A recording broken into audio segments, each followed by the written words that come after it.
But now I'd like to recognize Mr. Hall for 5 minutes, and thank you for all your good work in my neck of the woods out in North County, San Diego. Well, Chairman Lemon, thank you so much. Ranking Member Bilirakis and distinguished members of the committee, my name is Vince Hall. I'm the CEO of Feeding San Diego, which is a leading hunger relief and food rescue organization in San Diego County. We are also a very proud member of the Feeding America network. For perspective, San Diego County is 4,500 square miles, has a population of 3.4 million people, making it larger than 20 U.S. states.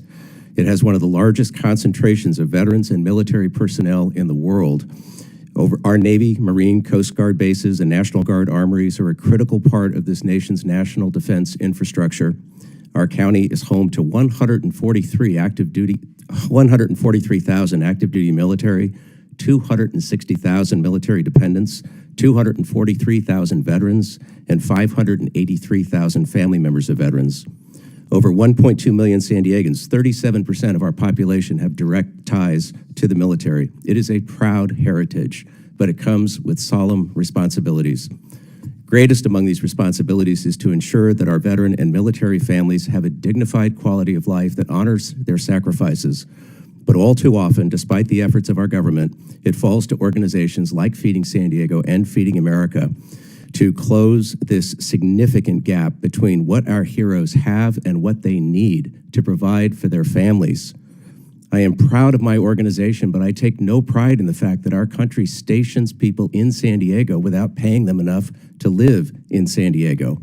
And I take no pride in seeing ever larger numbers of veterans lining up at our Feeding Heroes food pantries every year. Now, the good news is that Feeding San Diego has innovative food rescue approaches to delivering healthy, fresh, and nutritious food that would otherwise go to waste. Last year, we rescued 24 million pounds of food that was going to leave the food system and go to the waste system from stores, farms, manufacturers, and other sources. With our faith-based and charitable partners across the county, we distributed 26 million meals worth of food, 97% of which was rescued food that otherwise would have gone to a landfill. According to the USDA, 40% of the food in this country goes to waste every day. That's more than enough to solve hunger for every man, woman, and child in need. Through our partnership with Feeding America, we rescue food in San Diego County from 200 Starbucks stores every night of the year, 260 grocery stores, 19 school district central kitchens, and dozens of other sources. We also rescue fresh produce from 225 farms and packing sheds up and down the state of California through our partnership with the California Association of Food Banks. But we couldn't do this by ourselves. We are proud to partner with 170 religious and charitable organizations across the county who work hand in hand with us to implement this innovative model. Many of these organizations are specifically focused on the needs of veterans and active duty military families. Groups like the USO, Us for Warriors, Courage to Call, Military Outreach Ministries, and Support the Enlisted Project. Our distributions reach families through a dignified farmers market style model, which allows individuals to select the foods that are best for their family's needs. Our military can access fresh, nutritious fruits and vegetables without stigma or unnecessary bureaucracy through these pantries. But as strong as our efforts are, there is much more to be done, and there are serious threats to our progress. We are asking Congress to do several things which would help us to finally solve veteran and military family hunger.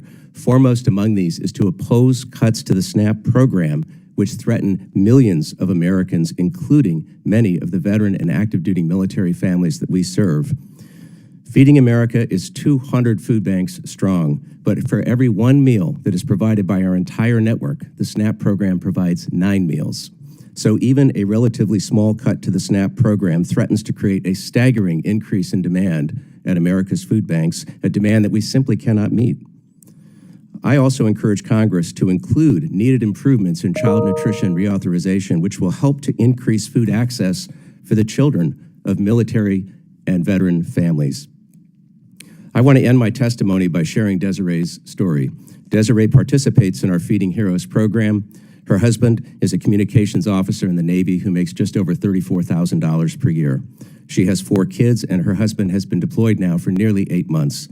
She told us that she knew life as a military spouse was going to have its challenges, but she never expected that one of those challenges would be feeding her own children. Thousands of military families face similar challenges. We see too many kids standing in food lines while their parents are serving on the front lines. It has been an honor to testify today on behalf of everyone we serve at Feeding San Diego, including Desiree and her family. Thank you. Thank you so much, Mr. Hall, for your leadership and your work in San Diego. I'm glad this has provided an opportunity to highlight some of the great work you're doing. And really, for all three of you, thank you as non-governmental leaders and experts for bringing your perspective today. I want to thank the VA representatives for sticking around to hear them. Is anyone from USDA still here? Let the record, yes, someone is from USDA still here? No. Let the record reflect that no one from the United States Department of Agriculture who administers the SNAP program took the time to stay to listen to non-governmental organization experts who see firsthand in the field how food insecurity is impacting the veteran community. Let the record reflect that. With now, I'd like to turn to some questions. Mr. Hall, I was really delighted to join you recently to tour your distribution center. And I enjoyed learning about all the good work that you're doing and how you do it. Are most veterans that you see that are referred to Feeding San Diego, do they get there from VA or from elsewhere? And can you comment on any stigma or any reluctance to seek assistance among food insecure veterans? Thank you, Mr. Chairman. The referral system is very informal, and it often happens through peer networks. We have different groups of veterans that we serve. Transitioning veterans who have just left the service, or perhaps as long as 5 or 10 years, they're still trying to find their footing in civilian life, find us through support organizations that they turn to shortly after their discharge from active duty. Senior veterans might come to us through neighborhood-based senior programs, and it's only as we begin to serve them that we learn that they are veterans who might be eligible for VA benefits and services. And a lot of just person-to-person referrals cause people to find their way to our food pantries. Even the VA Medical Center in San Diego consistently refers people to Feeding San Diego for hunger relief services. But you hit on a key point, Mr. Chairman, and that is stigma, that no one who has worn the uniform of the country feels pride in accessing food through hunger relief charities. It is really our duty, our obligation morally to support those who have served this country to ensure that they don't need to turn to charitable organizations to have a minimal quality of life after they themselves have put their life on the line for this country. So only by partnering with these organizations that have the trust of veterans do we find it that we're able to create safe environments where we minimize that stigma and maximize their dignity.